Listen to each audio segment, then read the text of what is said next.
So I think we can start. So hello everyone, my name is Attila Tóth. I'm working for Nokia as a security lead for a specific product. With this presentation, I would like to give you some insight how we do this security testing and how we ensure that our products are quite good from this perspective. First of all, unfortunately, I need to start with a disclaimer. So anything that I will present here is basically from my practical point of view, which is valid for a specific Nokia product, but that means that other products in the Nokia, in the big company, might do it otherwise. So please do not take this as a full detailed and full coverage valid for all the products, but just from my perspective. So please take that into account. When we are talking about security, usually there are some basic principles that come up that the products need to satisfy. Usually these are because we have maybe explicit security requirements, but maybe we don't have them. So these principles will guide you where to look for problems. So first of all, we can start with confidentiality. That is something where we require that during the message exchange or storage of data, there is no information disclosure to any third party other than those included in the message exchange. Then we have the requirement or the basic principle for the integrity, which means that any kind of information, data, or piece of software should not be manipulated or altered in any way during, let's say, transfer via network or during storage. Integrity is a very key thing. Just think of the viruses that infect your PC and change the way how your software works. And now even they change the data that you have. For example, those are these ransomware viruses which encrypt your data and then demand money to decrypt it back. So integrity is a key thing that we need to look. Then the next thing is authentication, where we actually want to ensure that the parties involved are those who they claim to be. For example, think about your bank account. When you visit the bank's website, you want to make sure that it's really the bank, it's not faked, and the bank also wants to ensure that you are the one who is logging in and making transactions in your name. Then we have availability also as a big requirement. Again, it might not be relevant for all services, but just think of situations where you are really trusting in the service. For example, mobile networks, you are in an emergency situation and need to call an ambulance. There you need to have that the service is there and it's available. On the other hand, for example, with social websites, you might tolerate 1 to 2 hours downtime and you don't need to take care about that. Then we have as well the authorization as a basic principle, which means that the parties who are taking care or taking part in a message exchange, they need to have the specific authority to do so. Again, with a bank example, we can think of a company who has a bank account and there are people who are authorized to transfer some amount of money, but above the limit, there we need to have a second person to approve the transaction as well. And last but not least, we have this non-repudiation, which is rather a legal requirement, which means that the parties who are taking part in a message exchange or some kind of transaction, they should not be able to claim that this transaction has not happened. So basically, again, with the bank example, when you transfer the money, you should not be able to say that it was not me and claim back the money. And also, the other party should not say that, okay, I did not receive the money, so please pay once more. So basically, these principles, you should check in your software and base your testing on those. So let's see how we try to find the problems in these principles and, of course, explicit requirements. We actually divided the word into 2 parts, which might not be a surprise. So there is static and dynamic testing. With the static testing part, we are checking the software without executing it. So maybe we don't even have the software ready. We are just having a look at the artifacts that we have at hand, for example, the specification, the requirements, or later on the source code. On the other hand, with dynamic testing, we are taking the software, we are running it, and execute test cases against it. So let's start with the static testing. And the first point in here that we do in each and every release is a threat and risk analysis.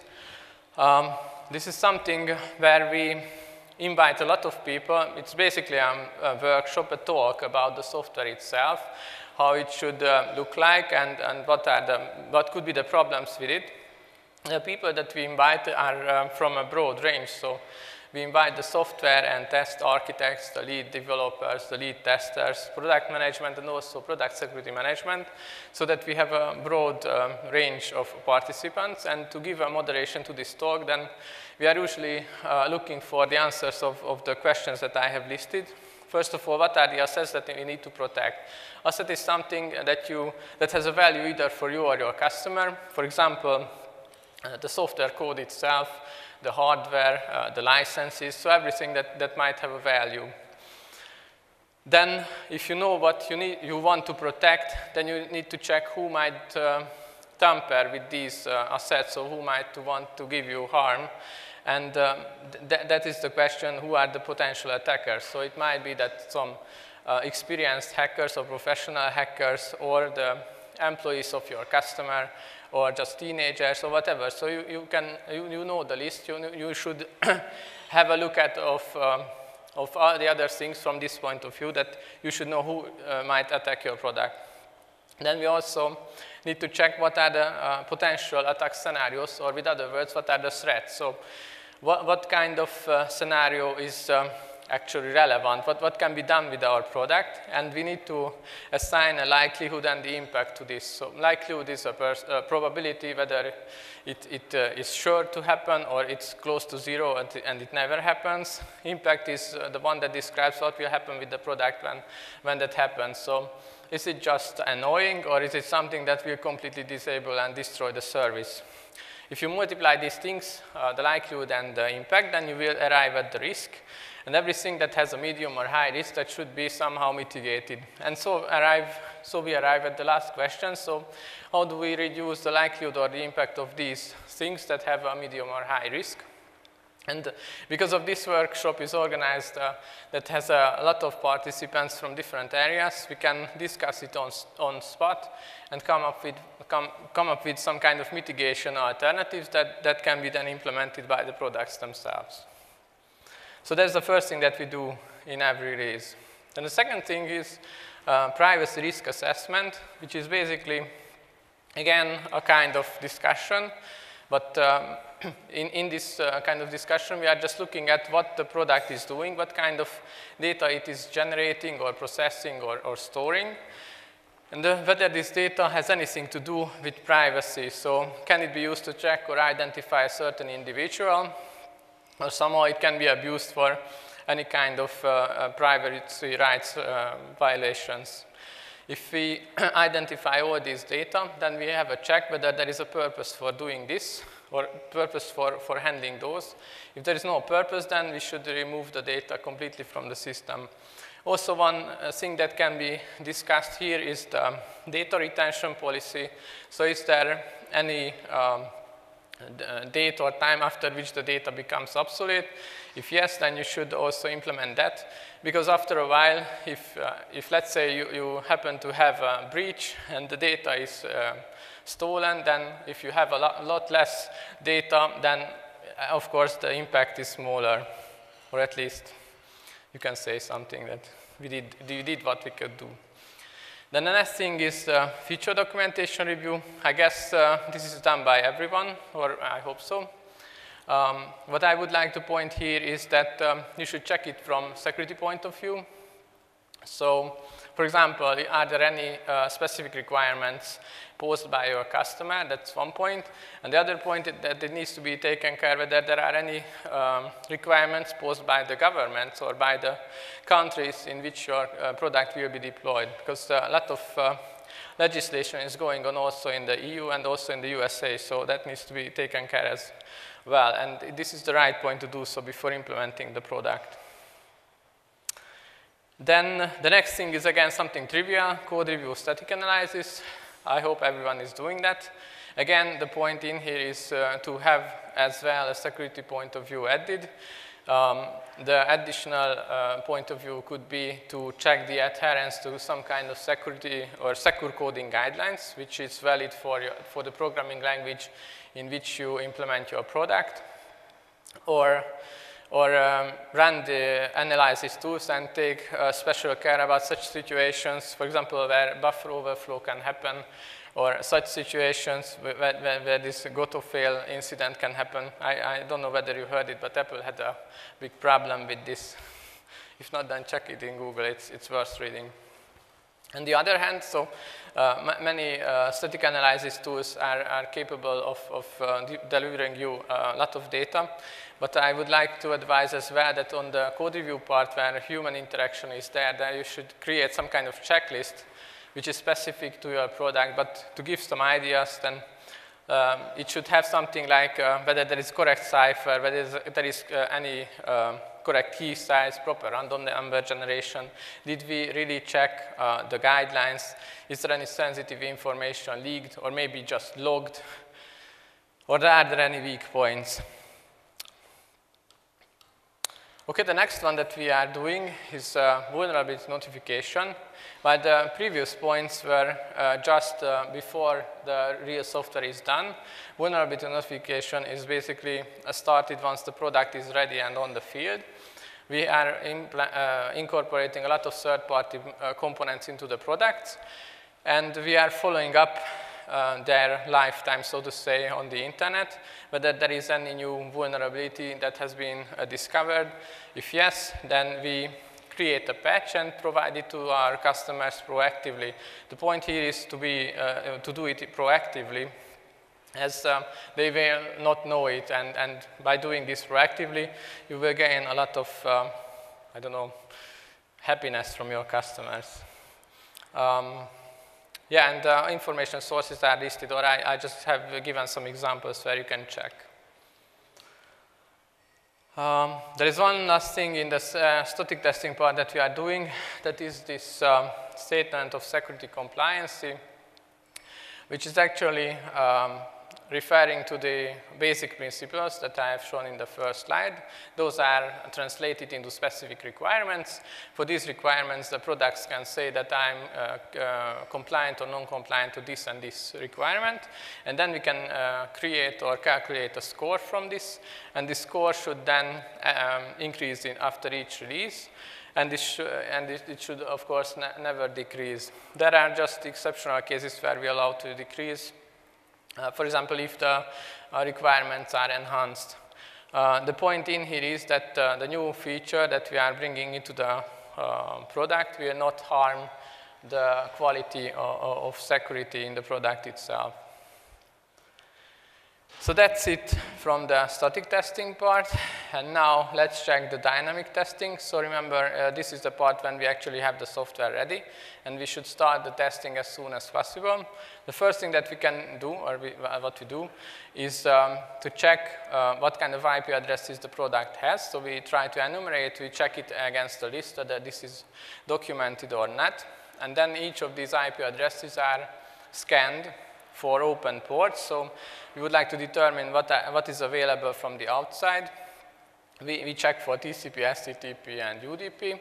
And then this is cross-checked with a document called communication matrix, which we give to our customers and tell them that these are the ports that the product is using and for these kind of services. If there is any discrepancy, then we need to correct, of course. I list here a tool as an example. Nmap is open source. You can download it and quite easily can make use of it. Then once we are ready with the port scanning, then we can go for the vulnerability scanning. Please note that this is actually the same thing as the vulnerability notification, but basically checking the correct way of working of the vulnerability notification. As in here, we are using a tool that has a database. In the database, there are all the known software vulnerabilities listed with software versions, and then it goes to our product, logs into it, makes a scan and compares whether it has found any installed software that is in the vulnerability database. If yes, then we have done something wrong with the proactive method, and this is the point where we can correct it. From the tooling side, I can recommend this OpenVAS as an example, but there are, of course, other commercial tools available as well. So once we are done with that, or basically it's not a sequential process, so you can do it parallelly with each other, doesn't matter. Then we are doing robustness testing. Robustness testing or fuzzing is something where you start to bombard the interfaces with lots of invalid traffic, and you are expecting that the system under test is dropping the invalid traffic and is able to still answer the valid traffic. In here, the tooling example is, for example, Sully or Peach. These are both open source. You can download them and try it on your own and start robustness testing. Then, of course, I think I don't need to introduce this, web application and database testing. This is the part where we are checking our web applications for the known things like SQL injection, cross-site scripting, cross-site request forgery, and things like that. The point in here is that we use an automated tool that will do a lot of checks in the background. And if there are findings, then we are using a manual tool and think about or check around the findings, because in my experience I can say that the automated tools are usually identifying only the easy scenarios, and if there is something wrong around it, then you can discover that with manual testing. For the automated tool, you can use this W3AF, that is again open source, and for the manual part, you can use Midden proxy or Fiddler. These are intercepting proxies. So basically, they are working like that. They sit between the web browser and the application, and everything is intercepted, and they can alter the communication. So you can play around with the request parameters and things like that. Now, if we have done with all of these, then usually we are also doing a penetration and exploratory testing. This is completely manual, should be done near the end of the release. And in this, this is the most fun part, because you are putting on the hat of the hacker and try to infiltrate your own product, try to break it.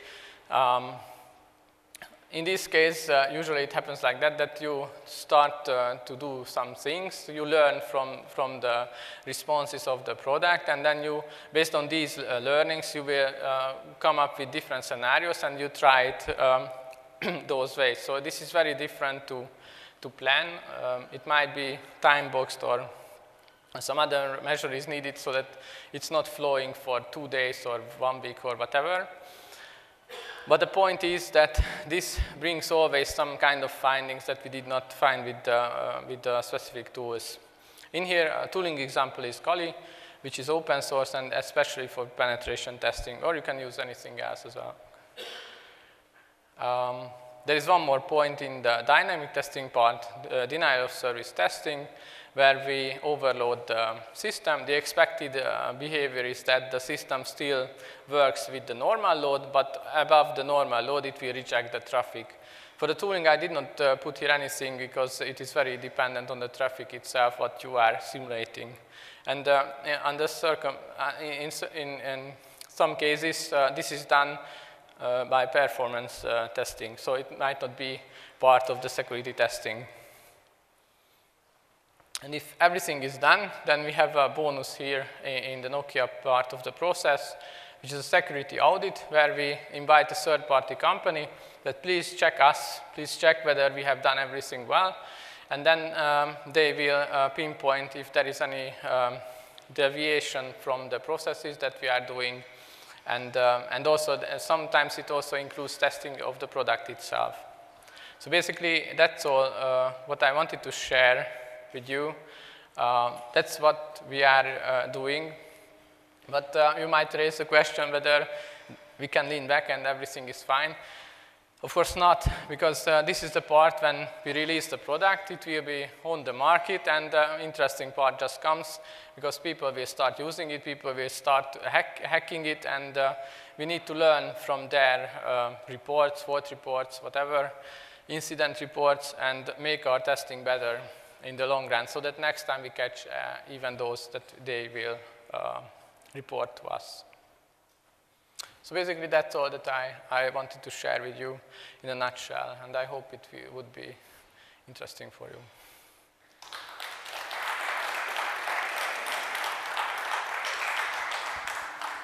So questions, please. Oh, yeah, please.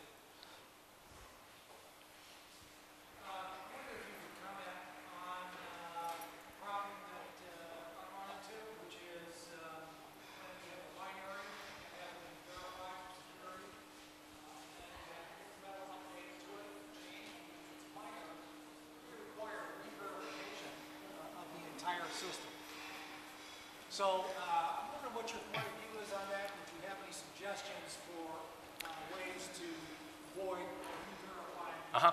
Yeah. I think that's a valid question and a good point.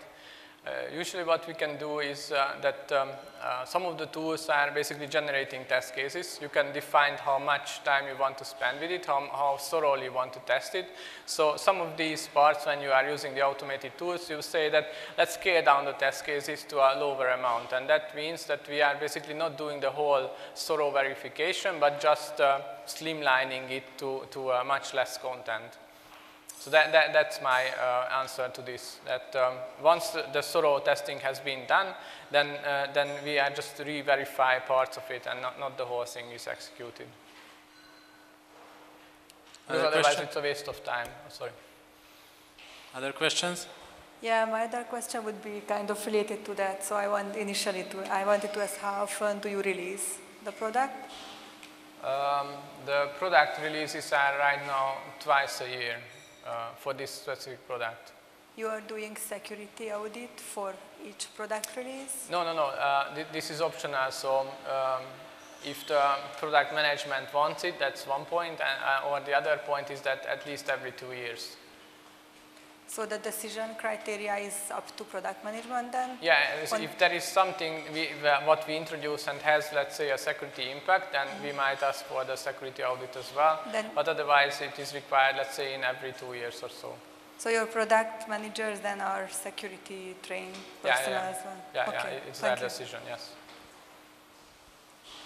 Thank you. So I think we have to leave the other questions for the break, so thanks again. Thank you.